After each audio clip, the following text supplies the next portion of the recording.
Splice Original.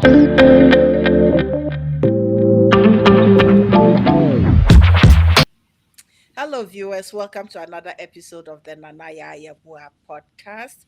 I have with me today Ayo Owodunni in the studio. Lord, if I start reading his bio, I think I will not be done. But I'll give you a brief or a summary of who he is. He is a father. Happy belated Father's Day. That is most important, family. He is a city councillor in Ward 5, Kitchener. He is an associate professor as well. He's a mentor. He's a community activist. He is so many things and more. But we're going to hear from the man himself, what led him to be the man he's become, and the transformation and inspiration he's given to our Black Canadian communities. I'll say within the Kitchener Waterloo area, but also in general around the country and the world. Because sometimes we think our story is only our story, but our stories are never ours. Our stories inspire others to move, to motivate, and to transform. So he is a transformational human being, cutting cross borders, races, and doing what he God has intended him to do. Ayo, welcome. I don't know how you are hailing me this much, yo. This is serious. My Yeah, people. I was yeah. gonna say, yeah, me and Nige say yeah. I hope I didn't I curse. have no idea what you Yeah, just I'm like, said. oh, that's just terrible. That's terrible, Ayo. Oh man, I should have practiced. It basically said, pleased to meet you. That's what I thought I was saying. But Oh, anyway, I me and Nije said Meshiawo. Meshiawo. Yes, Okay. All right. you are most Fantastic. welcome. You are most welcome. Thank you. Oh my goodness, I've been watching you for quite a while, and recently had an interview. I interviewed one of a young man from the Kitchener area, Coach Triple A. And Coach Triple A said, Alex, it said, you have to interview Ayo. You need to speak to him. Hmm, hmm.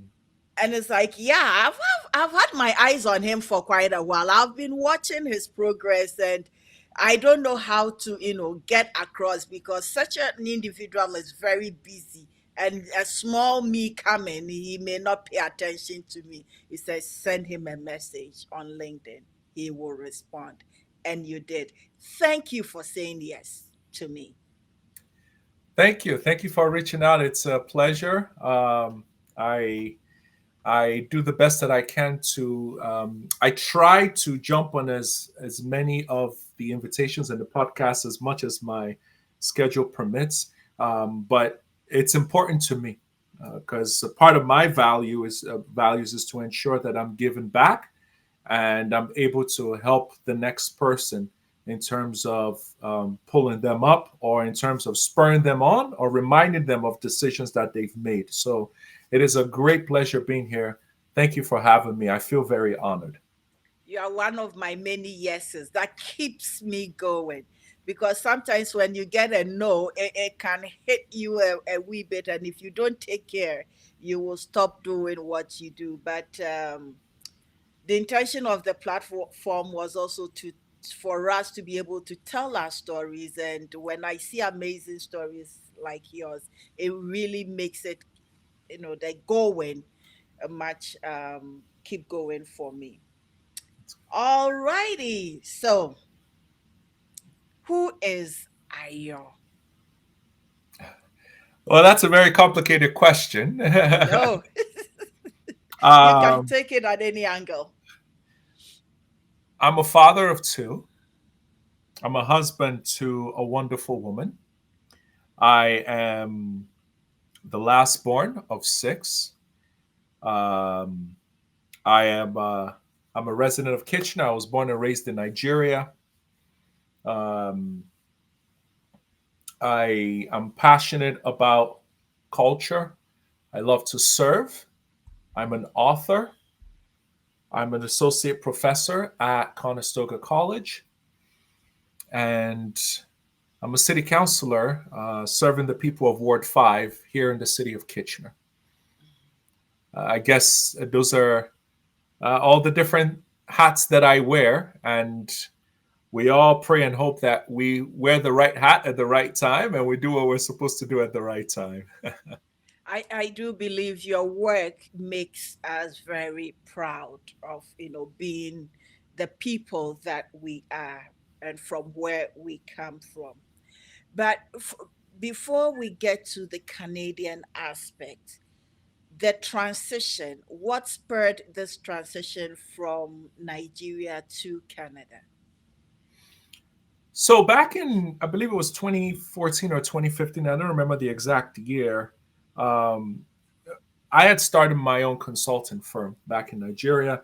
My wife worked at PwC, and she was moving up the career path quite quickly, I would say. So we were doing well in our careers, and we were a young family. We were only been married for about a year at that point, and she was a few months pregnant with our first son. Uh, we were stuck in traffic one day heading home. I think it was about 10:30 or so at night. We still had an hour of driving left. We're both half asleep. The car was not, it was, this was not bumper to bumper Lagos traffic. This was come out of the car Lagos traffic and stretch because it's not even moving type traffic. And I do remember she asked a question that really changed, I would say, the direction of where we went from there on. She said, "Do you really want to raise kids in this?" And when she used the word "this," she was talking about this situation then in Nigeria. We were leaving the house 5:30 in the morning. We were getting home late at night. So it was just a very stressful period. Yes, our careers were growing, but all of that comes with we saw each other at 7, 8 p.m. We were both in the car. Weekends were exhausted. And we just felt, you know what, we don't want to raise a family in this. So we made a decision that we would move. We weren't sure where, but we wanted to leave the country, so to speak. And she made a suggestion of Canada. At that point, I had never heard of Canada. I never thought about Canada. So she made the suggestion, and here we are, years later. After she made the suggestion, she started the whole process for us. She left, I believe, later that year, and then I joined her a year afterwards. I I salute her. Yes, I salute her as well because she's a go-getter. She's one of those. She knows what she wants and she pursues it. So it was it was an easy decision for both of us. It wasn't very hard to make. Nice. I feel like right now we should talk about relationship management, working together, but that's not the reason why we are having this conversation. Because this is a big lesson for, couples, Hmm. Hmm. but that's not the reason why we are having this conversation. I was listening to one of your, I think, a TEDx Aurora, when you did that TEDx conversation, and you did mention three striking things in that conversation, which really, I believe that many people who have not had the opportunity to, listen to that TEDx and may have the opportunity to listen to this, the phases of the immigrant phases, or the phases of immigrants when you come to Canada. Listen to me, Ghana. When you come to Canada, if you don't mind, and you can go over those phases in this conversation.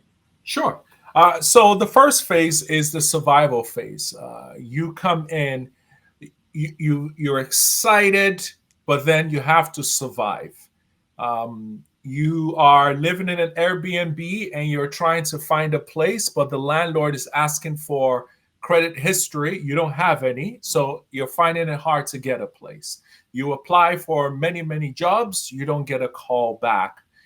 Either you're overqualified, or they don't understand your accents, or there is one thing or another. But during the survival phase, you are hit hard. There's a sense of what am I doing? Why did I make this move?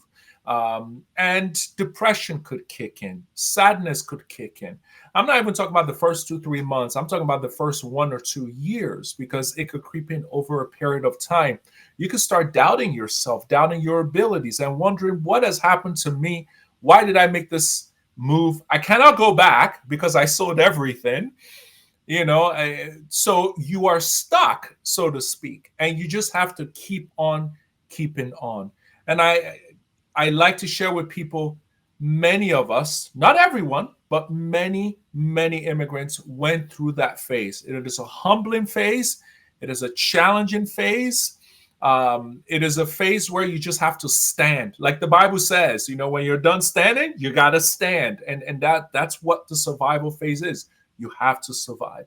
Then you move into the developing phase. And the developing phase, you're slowly getting into your groove, as I like to call it. Maybe you're going back to school. You finally found a job. It's not necessarily at the level that you were before. You were a director in your former country. You come here, suddenly you're entry level. Like you're not at the same level, but at least you are in a particular path. You know, um, you're working, you're doing something, you're getting busy. But at that point, there are dangers. You start to overwork because now you're trying to make up for lost time. You're trying to catch up. You're trying to do all these things. So you're going to work during the daytime, you're going to school during the nighttime. It's exhausting. You're doing 2 jobs, whatever it is, just to move forward. That's the developing phase. And then there is the thriving phase. Thriving phase, usually this is probably about year 5, 6, or for some people, it's beyond that. Thriving phase is when you're doing very, very well. You're back at your level. You're making 6 figures plus. As we say in Nigeria, you are a big person now. You are driving big car, doing big this, big that. You have investments and investment property and all of those great things. It takes a while to get to that level. So, what I usually challenge people is, when you get to thriving, don't forget those in survival. It is a chance for you to serve and give back, because there's someone that is starting their own survival. There's someone seeing you. You could be an inspiration to them. They could be jealous or envious of you at that point. Your job is not to say, how dare you? Look at all the things I've been through. Your job is to empathize, to support, and help pull people up as well. And there's also an opportunity for you to serve your community. So those are the 3 different phases and how it can affect us. I feel like at the beginning, you struggle. You go through loneliness. You can go through depression. At the middle, there's a sense of mental and physical tiredness and exhaustion that can come in. At the thriving phase, pride can kick in. And suddenly you think you're better than other people. We can start using phrases like, oh, those Ghanaians or those Nigerians. We have if they cannot, no, humble yourself. Stay humble, stay grateful, stay thankful, and use that as an opportunity. Use your privilege to serve others. Well, I felt like you were speaking to me directly. Thank Usually, you. a lot of immigrants relate to it. I can't tell you the number of times I've spoken about this, and people will come out and say, "I see myself here," or "This was where I was," and you are so right. It's painful. It is this. It is that. It's a conversation we all need to be having with one another, so we can figure out what can we do in our different groups to support people through their different phases of their journey, rather than just leave them and say, "Good luck." Godspeed. May God be with you. I will pray for you. No, there's an opportunity to support and just be there for people during those times. Earlier this afternoon, I was speaking to a friend who was seeking information for another friend who had come for schooling and were deciding to take a different route. Their background is nursing. They were deciding to take a different route, which in practical sense didn't, it just didn't make practical sense. Mm, And the advice she was getting for me was very dangerous as to that particular path to achieving, for instance, citizenship in the country. I believed that as a student, you come in here to focus on that particular study that brought you here, because through the healthcare industry, there's a huge need. You have that avenue to work in any part of the country, providing that knowledgeable services. But at the end of the day, I told them not to give my contact to that person, because knowing how I communicate, many of my people are, the truth is very difficult for Mm, people to grasp. And I still need to work on how to soften it up. But they often like the easier road, which often the easiest gives them more trouble at the end than where they think it's, difficult. But then that is our people. This mm, survival, developing, and thriving. It was so nice when I heard it contextualized that mm, way, because I was just going without thinking in the different phases that I was going. So mm. probably here, maybe thriving, we are at this different stage of thriving after so many years of being here and going through the system and understanding quite a bit how the system works. Anyhow,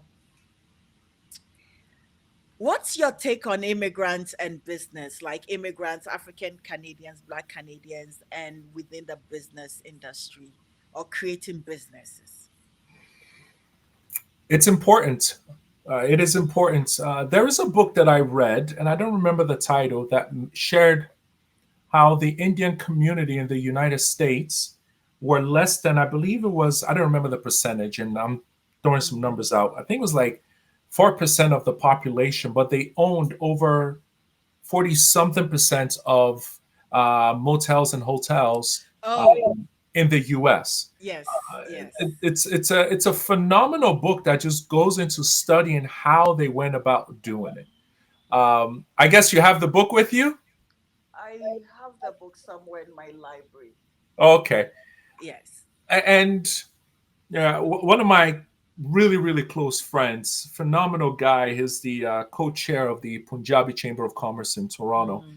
And one day I asked him, I said, he invited me to a Punjabi Chamber event. And I said, man, there's so many people here. All of these individuals are business owners. And when you meet, you don't talk about discrimination, racism, like you just talk business. And he said something that I thought was quite profound that we can all learn from. He said, IR racism will always be there. Hmm. That's not our focus. Our focus is on business. When you own your own thing and you run your own thing, people will respect you, period. And I was just like, wow. So if you're looking for that respect, think of different communities that they come in every corner. I was in Jamaica and there were Indians that owned businesses when we went there. Um, but I say all that to say small business is the lifeblood of communities. They bring jobs, they bring opportunities, they empower you as the individual. You hold the power within for that. So, my encouragement to people is, and I wish I did this when I first started, when I first joined, when I first came here, rather, look for opportunities to start your own business.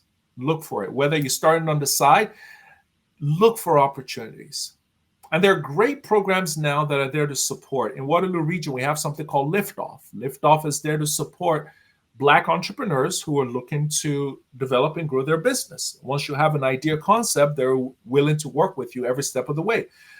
Colleges have an entrepreneurship program. Look for something. There's a great Harvard Business Review book about starting a small business. Go buy it, read it.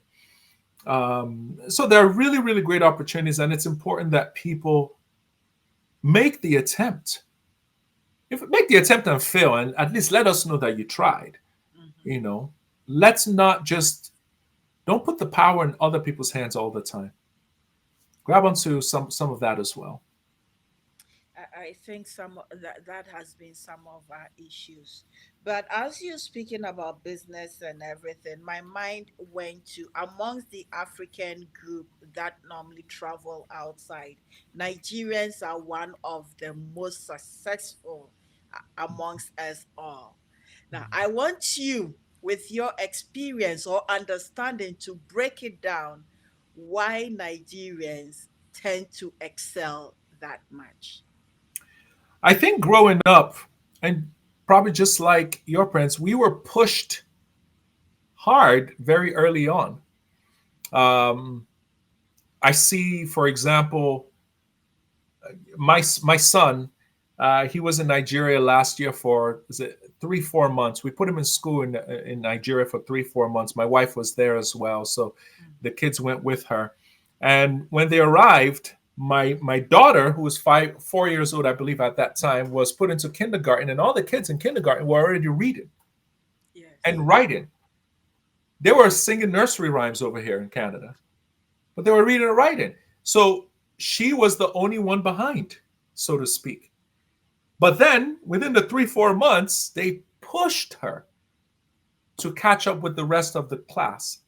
Mhm. In Nigeria, they had homework from a very young age. You don't do homework here. You know, my son was pushed a lot as well. And then on top of that, your parents will still get a tutor that will come to your house that will still push you. In fact, in the 3 4 months, even my mother-in-law, my kid's grandma, forced them to learn how to rewrite. So by the Oh, time I visit 3 months later, my son is writing, eh, eh, eh, cursive.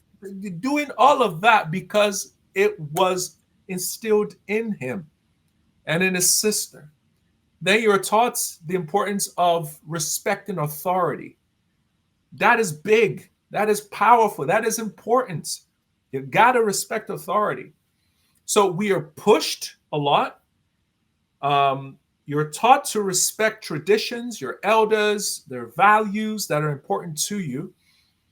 And then you're surrounded by people that are just super smart. We are a very smart community. And when I talk about the West African community, we're very smart. Keep in mind, many of us went to private schools as well.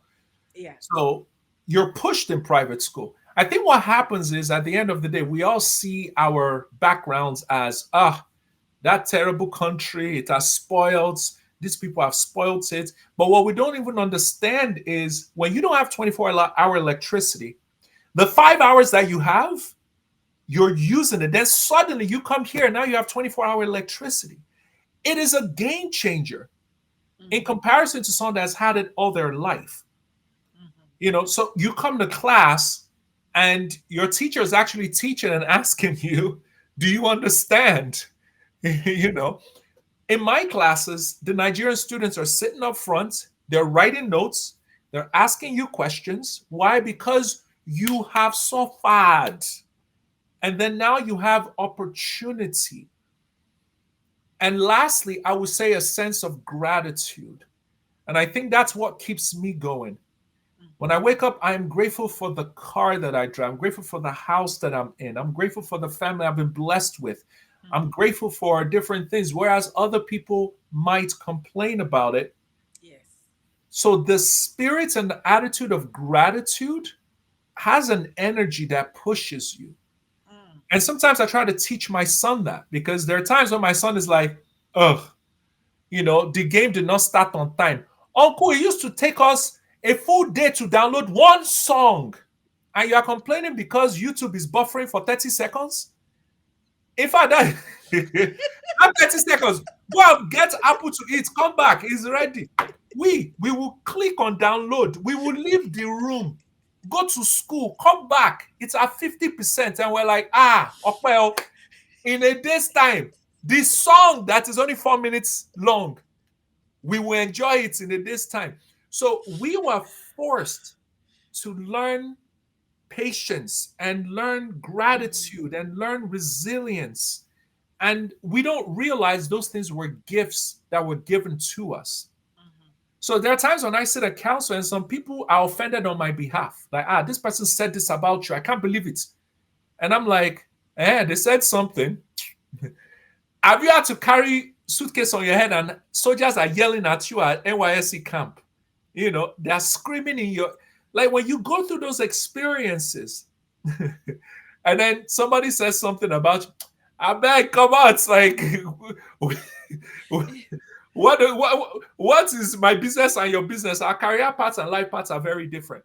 So we have been blessed with something called resilience, with gratitude, with these gifts that we complain about. So we don't even realize that they were blessings for us.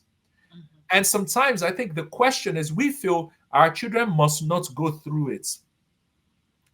But my concern is 30, 40 years from now, will they have the same level of resilience that we have? And how do we teach them that resiliency and that gratitude? So those two things and the values that our parents passed down to us. If I give something with my left hand, there was a slap coming right after that. It's like, how dare you give me something with your left? Till today, if I give with my left hand, I'm apologizing.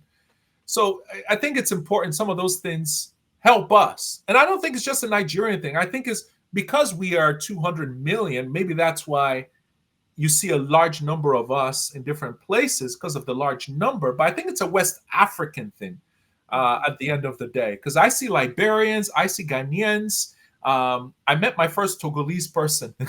I'm like, wow, you're the first Togolese in Canada I've ever met. But I see Is several of the us. person really Togolese or Ghanaian? Togolese. That's a good question. I didn't do a DNA Or background check. Benenua Togolese. It could be like I was born in Ghana, but I was raised in Togo. It could be something like that. But yeah, I Yes. think those are Mhm. valuable things that we should not lose sight of at all. Yeah. That is great. That is great. Um, that is beautiful. One thing that really came highlighted for me when you were speaking, when we're talking about people, talking behind you, or people letting you know people are talking behind you. I think for me, I would have taken it differently. And I would have taken it differently because I came into this country really early in my very early 20s, attended university here. So my experience with some of these things were more discrimination and racism up to even now. So the lenses that I zone in on these things are different. But when you are fully grown from Nigeria or from Ghana or whatever, and you are coming, normally it's like you have a Teflon skin. That is not where your focus is. It's your focus is somewhere way beyond, and so you leave them behind. And I think for our young people that are coming into the system, these are some of the critical conversations we should be having with them. And I'm Absolutely. so glad that you also do teach that. It makes a huge impact for a Black student or a colored student to come into a class and see a representation of themselves teaching. Mm, When mm, you ask a question, they know where you're coming from, because sometimes this English language that we speak, even though we speak the same, it sounds the same, the it's not the same. understanding is different. Yeah. There's various forms of Englishes. Sometimes I need an English translator for English, Hmm. because I'll say something, somebody takes it differently, and another person needs to say the same thing in the same English I said. It's so true. That is very true. So, what are some of the lessons that you've learned as a city councillor, and how has that transformed you? Um, Let me see some lessons. That's a really good question. Um, well, I'm still a rookie, so I'm still learning and growing in the space. I don't think I have all the answers. The importance of staying humble, the importance of finding mentors. I think every time you move up to another level, you're at the bottom of the ladder or you're at the bottom of the staircase. So you need to find people that are way ahead who can mentor. Like I have a call with a mentor, actually three mentors or four mentors once a quarter with each of them in this new role who are providing tips and advice. You know, they were former counselors, former mayors, former CAOs. And I specifically sought them out because I think it is naive of me to think that I know what I'm doing. So with those guys, I don't go to them and say this is this, and I sit down, I write my questions down, and I shut my mouth and I ask a lot of questions. Because, for example, in my call with my mentor today for 30 minutes, he shared some things with me that I felt just really is going to change the trajectory of my next 2 years based on some of the information that he shared with me. And I had to send a voice note to my wife afterwards, like, man, these were some of the things that I learned today. But I had to go chase that. I had to go look for it. So pursue people that you can learn from. Pursue people that you want to learn from. Serve them and then watch them give you back in return. So I think that's something that I've also learned. And also, if you want to serve people, be willing to put yourself out there. Be willing to put yourself out there. Ward 5 is a largely Caucasian ward. There were not many people that looked like me in Ward 5. But that did not stop us from seeking and pursuing this. And one thing I noticed about my mentors, none of them looked like me. And we were very, very intentional when we did that. So none of them ever talk about color. In fact, I remember the first time I mentioned color to, okay, I'll end with this one. I'm sorry, I talk too much. No, no, no, Not no. taking too long of your time. It's very valuable information. Very, very valuable. I think this we can Lesson. end on this one. So I was having a conversation with, and it's coming out of my new book. I have a new book that I'm working on, and I'll share details about that later on. But I was having a conversation with one of my mentors, and he referred me to a board. He said, "You should join this board." This was about 3 years ago. So he introduced me to the chair. I joined I went for the first meeting, and I was intimidated. I was the only Black person there, and these were super, super smart people. So we had a debrief like a month later or something, or 2 months later. I forgot the timeline. And then he said, "Hey, how did the meeting go? How is it going?" And I said, "Man, it was intimidating." And he said, "Really? Why?" And then I said, "I'm the only Black person there." And then I will never forget it. He leaned forward. He looked me dead in the eye. And he said, "And why is that an issue?" And, so here's this older white man who is extremely successful, challenging me to my face. "Why is your color an issue?" Then he said something that I think everybody should write down. I wish I said it. I wish I quoted it. He said, "If you make it an issue, it becomes an issue." And boom, I feel like when he said that, the scales just fell right out of my eyes. And that was the last time I have struggled with that. And it was such a challenge for me. It challenged my thought process. It challenged everything at that point for me. So for everyone listening, oh, my accent is an issue. If you make it an issue, it becomes an issue. Yeah. Oh, my education from University of Accra or University of Lagos is an issue. If you make it an issue, it becomes an issue. Yes. So don't make it an issue. You keep doing you. Stay humble, stay hungry, stay focused, keep learning, keep growing. Build your 10-year plan. Where do you see yourself in 10 years? Build that. I have a 10-year plan. I have a 25-year plan. Like, where do I want to be when I'm 65? I have it written down. Write down your brand, your values. All of these things are really, I'm developing an online course around some of this stuff. All this stuff is really, really important because this forms you. Be intentional by writing it down first and then becoming those things. Even down to I wear white shirt and blue suits. You will not see me in a black suit. You will rarely see me in a gray suit. It's always the same kind. Why? Because it fit the values, it fit the branding, Brand. it fit all of those things because there's a particular image that I'm developing and creating, and it's all part of just being intentional about the impressions you want to leave in people. Wow. This, in fact, this part is so great. All of our conversations are great. I knew Nana, we I were would going to charge you have for this stuff. I would charge you. no Hey, problem. No, not a problem at all. I'm just I joking. wish we had spoken earlier and gotten you here on Father's Day when I had the Father's Day sit down. I think some of the young men coming in, the young fathers will really gain some valuable insight from Mm, you. mm, I'm so excited. And at any time you have a program, I'm sitting in at the front seat. No, because you are having critical conversations, not many of our people have the opportunity to hear. mm, Many of us don't plan. Many people, not even our people, across the board, if I ask them, give me two or three of your value system, what mm, guides you as a human being, mm, mhm, they just mm, look at me.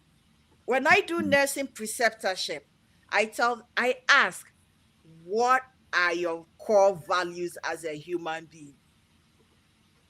mm, It's like a language they've never heard before. So I mm, tell them, go, sit, reflect. If you don't know what values are, go Google. Google will give you suggestions. Read through, see which ones apply to you, and mm, mold it and transform it and apply it to you as a human being, because that informs your work as a nurse. That informs you as a member of society. mm, So this is a language that not many people, hear or utilize for their self, growth, self-worth, etc., etc. Ayo, Ayo, thank you. Oh, Owodunni. Mm. Mm. Ah! One day I will have all of you sit down, you and coach and everybody sit down, get the community to actually experience you. I tell you. I appreciate it. Thank you for I, having me. I really do appreciate it. Thank you. I don't even know what else to ask you, because it's just blown my mind. And you speak about mentorship. Mentorship. And and this is the take home. You sought your mentors out. For our people, sometimes they think that you, if I want you, Ayo, to mentor me, you, Ayo, needs to chase me. No, no, not at all. Not at all. You have to do the chasing. You have to figure out a way to add value. You have to find a way to make yourself memorable to that individual as well, because it's their time. It is their time. It's their knowledge.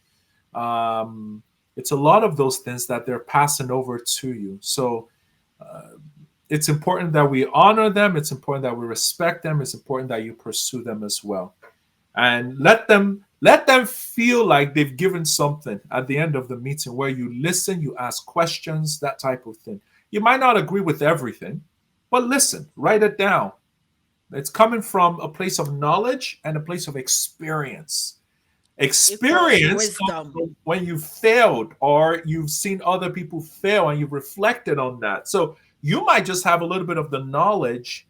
So listen and try to gain some of that experience as well. Ayo, thank you so much for saying yes. Thank you for coming to the Nanaya Ayabua show. I am honored and privileged and extremely grateful Hmm. to you. Thank you, my brother. Thank you, Nana. Thank you for having me. It's been a pleasure. It's been a pleasure.